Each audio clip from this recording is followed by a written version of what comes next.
So in today's episode, we're going to talk about time zones a little bit and then use the local time gem to handle displaying local times based upon the dates and times that we have saved in our application. So what happens is with your Rails application, when you save a date time, you almost always want to save that in your database as a UTC timestamp because that's sort of the de facto standard. All of our time zones are based off of UTC plus or minus a certain number of hours.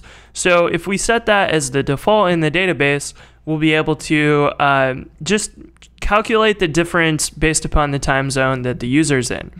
So let's go add to our forum post partial the timestamps for each of those forum posts that were created. So I'm just going to paste this in here, and it says on the forum post created at time, let's display the month, the date, the year, the hour, the minute, and the AM PM operator. So you can save this and refresh the page, and you'll see that these posts were posted by me on October 23rd, 2014 at 12:47 p.m. And this is going to be a UTC timestamp. So one thing that's really useful for writing these time formats out is the website of the exact same name, STRF time, and you can see all of the different formatting options that you have and use that to manipulate what you display. So you can even include the %Z and display the time zone there. And it's probably useful if we show that here when we refresh our forum, you can see that it's definitely the UTC timestamp. So definitely bookmark STRF time as a website because it's almost invaluable. You don't have to do much, and you can double check to make sure that your format is correct really easily here in its own application. So coming back to our forum, you can see that we have a prettier time, but it's still in UTC format. So how do we go change that? Well, inside your application.rb, there's usually this line for config.timezone, and you can delete this and set it up so that by default your application will run in that time. So then active record, as the comment says here, will auto convert times to this zone for you. So if we save this and we restart our Rails server, and then we go back to Chrome and refresh our page, you'll see that now we have 7:47 a.m. CDT. So this has automatically converted the time zone to Central Time for us, and that will be global. So the problem is when you have users that are in different time zones. So for us, this is great and handles things, but you know what? It's the internet, and people come from all around the world and need to see times that are more convenient to them. They need to actually know that it's in their time zone. So this global format is fine, but it's not the best thing that we need to make our application really, really nice. So I'm going to comment this back out, restart our Rails server again, and we're going to take a look at the local time gem. So the local time gem is written by Basecamp, and what it does is it generates times for you, and then when you print them out in your views, it will generate a time tag. So these time tags, rather than what I've written here, which is just text on the page in the HTML, these will actually render HTML tags called time tags, and then it will set a bunch of different attributes here.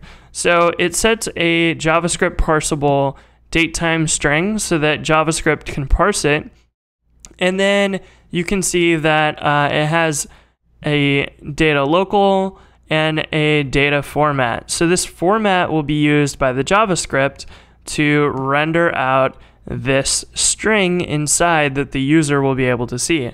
So we'll be able to add these data attributes that are hidden in the HTML and basically control what gets displayed.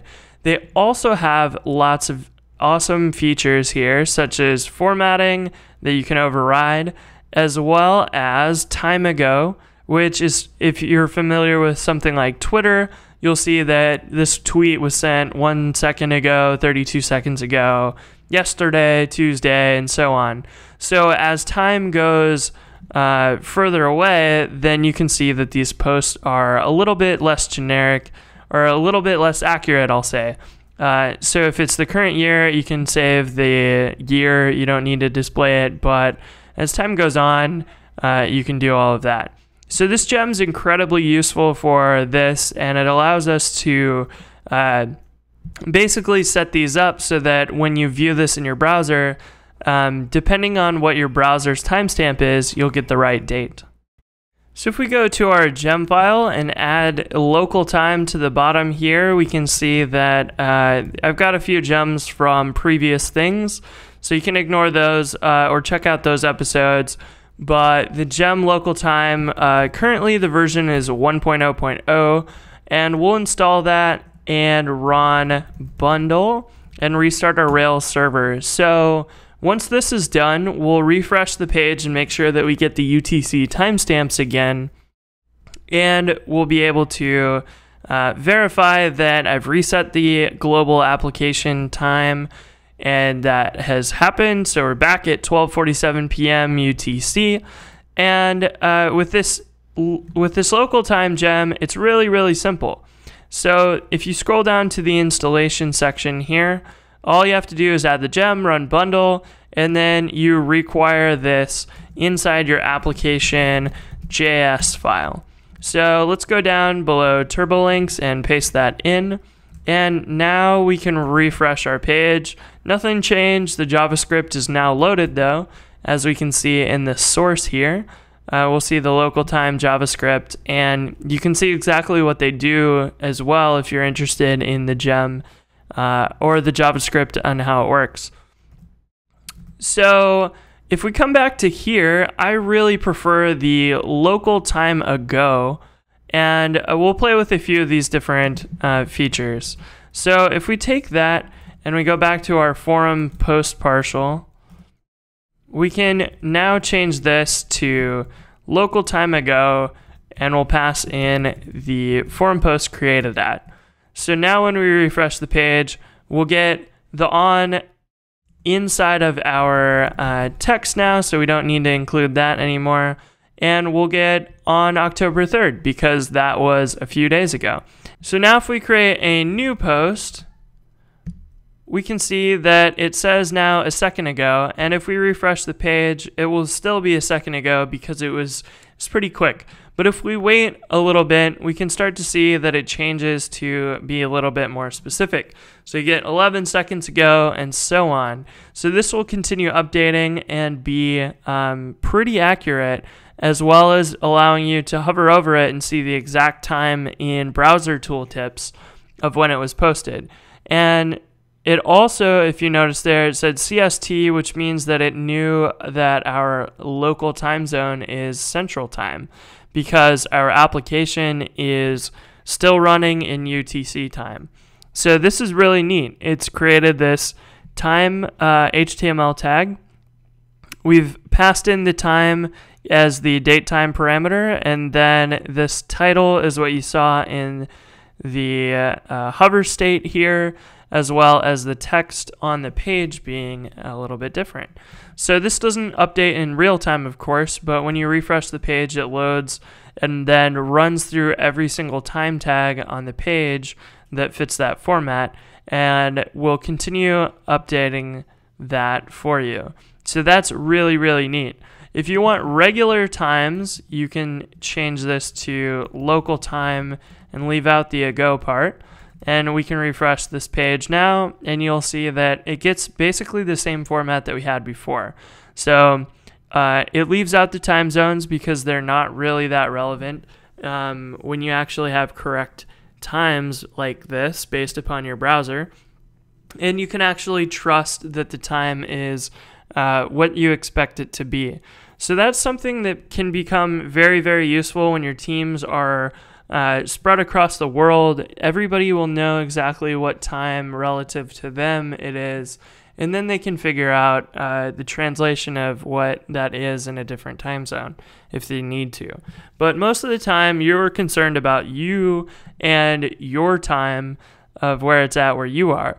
Now, the last thing that I want to point out here is that if you inspect this page, you'll see that the time tag here is generated, but it gets tweaked by the JavaScript, like we mentioned before. Now, the original output of this is designed so that the JavaScript can always look at these attributes. So it knows what style you want to display, time ago, and then it also knows the time. So this title is what gets added dynamically, as well as the text inside of the time tag. And those two aspects will never show up immediately in the in the HTML. The JavaScript will generate it. So what happens is your output of this time tag will show a generic thing, such as the exact time in UTC time, and then it allows your Rails application to cache this. So you might save it in a file, you might save it in a fragment, or in Memcached or whatever. And it doesn't matter because the JavaScript is the one actually looking at this time and converting it to the correct time. So this is really neat in that sense that you can save this, it can be cached, and you don't have to worry about it because this will always display the right thing, and you don't have to break the cache, which is a big problem when it comes to keeping caches in sync.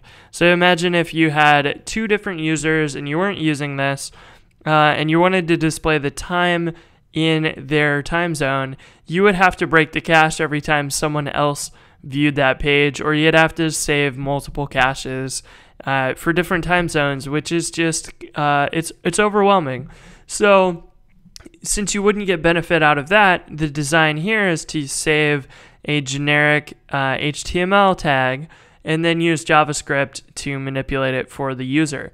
So that's something that is a very wise choice here, and something you can probably take and implement in your application in other areas and say like, okay, this is a good case where this needs to be manipulated specifically for the user, and if we keep the HTML generic, then we can generate the version that the user needs to see with JavaScript.